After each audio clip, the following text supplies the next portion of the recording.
Assalamualaikum warahmatullahi wabarakatuh. Perkenalkan, nama saya Ega Sadah Azahroh, bersekolah di SMA Negeri 1 Dayun, kelas 10 MIPA 2.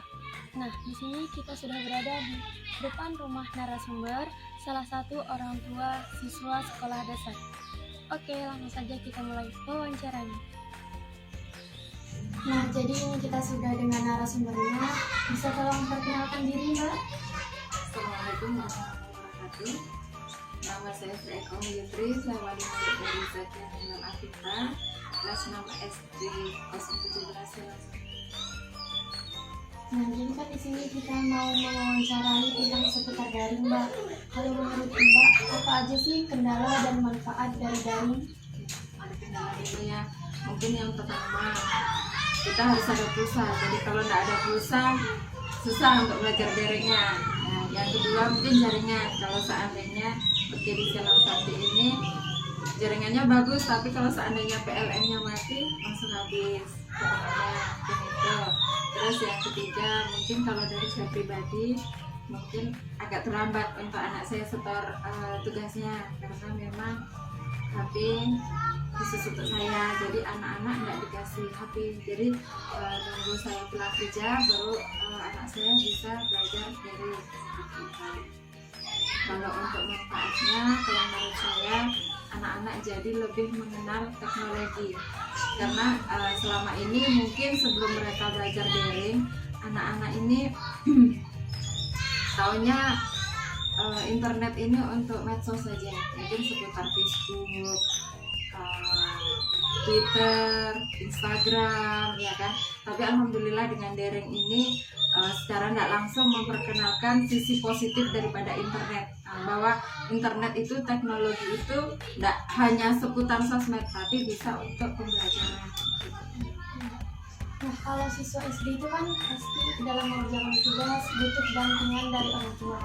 Menurut Mbak, bagaimana sih seharusnya peran orang tua dalam menyikapi pembelajaran daring? Ya, memang kalau daring itu tidak bisa dilepas begitu saja, apalagi berhubungan dengan internet. Internet itu dunianya luas, bahkan dengan kita hanya memegang gadget, HP, kita bisa melihat semua isi dunia. Karena itu bagi anak-anak yang kecil, apalagi seusia SD, itu memang butuh sekali bimbingan dari orang tua, sekaligus pengawasan. Karena situs-situs yang kurang yang di luar orang Indonesia, yang kurang bagus lah intinya ya, maaf dalam titik yang tanda-tanda yang 17 tahun ke atas itu terkadang walaupun tidak di searching itu dia keluar dengan sendirinya. Jadi kalau tidak didampingin orang tua itu, kadang anak-anak ini kan banyak rasa penasarannya itu besar gitu. Jadi memang benar-benar harus didampingi gitu. Jadi peran serta orang tua itu besar di sini.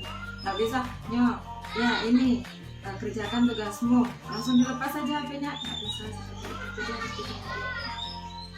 Nah, kalau dilihat dari kendala dan manfaat daring, menurut Mbak itu lebih efektif pembelajaran daring atau luring? Kalau menurut saya, kalau lebih efektifnya of course luring. Karena kalau luring itu anak-anak kalau seandainya nggak paham, dia bisa bertanya sama bapak ibu guru.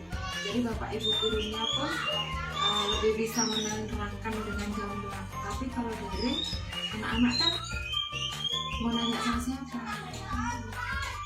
Nah, jadi harapan Mbak untuk situasi saat ini gimana nih, Mbak?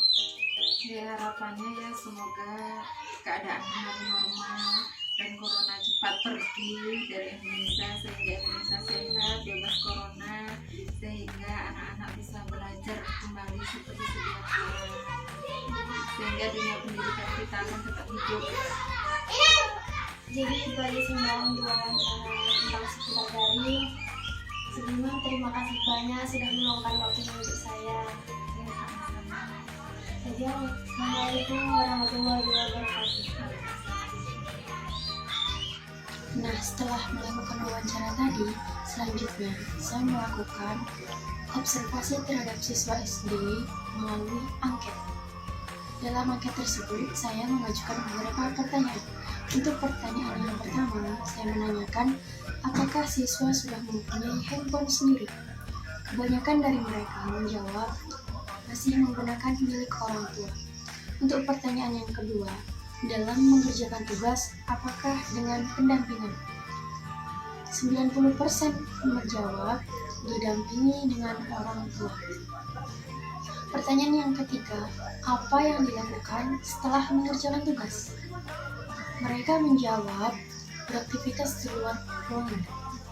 Kemudian saya juga mengajukan pertanyaan, pelajaran apa yang sudah dipahami melalui pembelajaran daring? Kebanyakan dari mereka menjawab matematika, mungkin karena menggunakan rumus ya, jadi agak sedikit lebih sulit. Kemudian pertanyaan selanjutnya, lebih mudah belajar melalui daring atau luring? Ada yang menjawab melalui luring, ada juga yang melalui daring, tapi kebanyakan menjawab melalui luring.